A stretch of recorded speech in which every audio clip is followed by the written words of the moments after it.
আসসালামু আলাইকুম। জামিল ব্লগ থেকে আবারও চলে আসলাম, আমি রুমান। আজকে আমাদের এখানে দুজন মুরব্বী আছে, মুরব্বীদের আজকে জিজ্ঞেস করব। ওনাদের কাছে আমার প্রশ্ন থাকবে এখনকার যে আমাদের রাজনীতির যে পরিবেশ বা যে অবস্থা চলতেছে আমাদের বাংলাদেশের, এটা নিয়ে যে বেশিরভাগই রাজনীতি দলগুলো চাচ্ছে আপনার সংস্কার প্লাস নির্বাচন। জনগণের চাচ্ছে, আপনার রাজনৈতিক দলগুলো বেশিরভাগই চাচ্ছে যে সংস্কার নির্বাচন, সবার আগে নির্বাচনটা দেওয়া দরকার।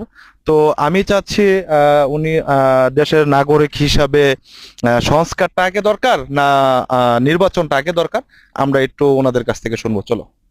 সালাম। কাকার নাম কি? মোহাম্মদ আক্তার হোসেন। ও আচ্ছা।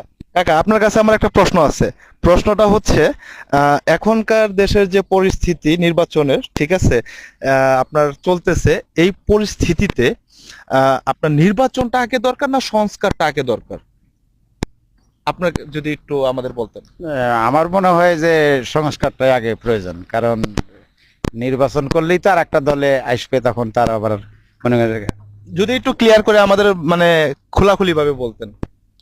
মানে নির্বাচন করলেই তো যে কোনো একটা দল ক্ষমতায় আসবে, তে তারা আবার মনে করেন যে এই সম্পদের পাহাড় গড়ার চেষ্টা করবে। আচ্ছা। যেহেতু নিরপেক্ষ তত্ত্বাবধায়ক সরকার ডক্টর ইউনূস, আমার মনে হয় যে উনি থাকাই উত্তম, নির্বাচনটা পরেই হওয়া উচিত আমার মনে হয়। উনি কেন থাকা দরকার যদি একটু বলতেন। কারণ উনি যে বর্তমানে যে অবস্থা, আমার মনে হয় দেশ খুব সুন্দর চলতেছে। আচ্ছা। কারণ উনি তো আপাতত আমাদের নির্বাচিত সরকার না, বেশিরভাগই রাজনীতি দলগুলা বলতেছে উনি তো কিছুদিনের জন্য আছে, উনি তো স্থায়ী কোনো নির্বাচিত সরকার না। আর উনি তো চাইলেও বেশি দিন থাকতে পারবে না।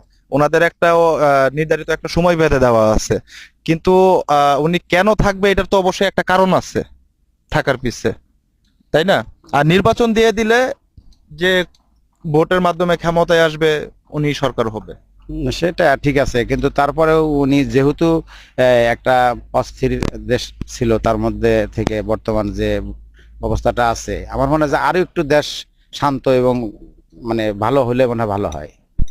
কারণ উনি থাকা অবস্থায় তো দেখি তো বিভিন্ন দেশ থেকে ওনাকে আহ, বিভিন্ন রকম কাজের সহযোগিতা বা বিভিন্ন রকম ইয়ে দিচ্ছে, তো খারাপ কিছু না, তো ভালোই হচ্ছে। আচ্ছা, ঠিক আছে, আপনার মতে এখন নির্বাচন না, আগে সংস্কারটা করা, হ্যাঁ, সংস্কারটা করা দরকার। আচ্ছা, ঠিক আছে কাকা, আপনার সাথে কথা বলে অনেক ভালো লাগলো। তো ঠিক আছে কাকা, ভালো থাকবেন আপনার মতামত জানানোর জন্য। তো ঠিক আছে, আসসালামু আলাইকুম।